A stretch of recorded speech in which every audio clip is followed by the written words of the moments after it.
Good evening guys, good evening. Ito naman tayo, maglinis tayo ng mukha natin kasi masyado nang matanda tayo at maintenance sa sarili natin. Ito pala guys yung brilliant. Pag nakaubos ako ng dalawa dito, ayaw ko na. Parang lang, parang linisan ko lang ngayon ng mukha ko. Tapos kaya linisan na itong mukha guys kay para mamatay yung mga dead skin nila kasi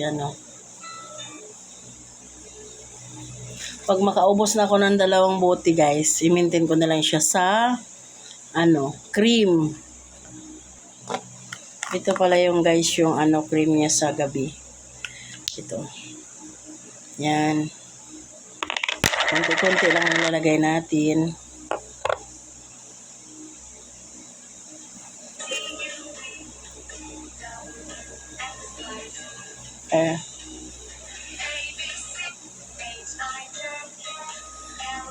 Yang naman, saka hindi naman nasunog yung mukha ko. Kaya guys, tapos na tayo guys. Kaya bye guys, see you.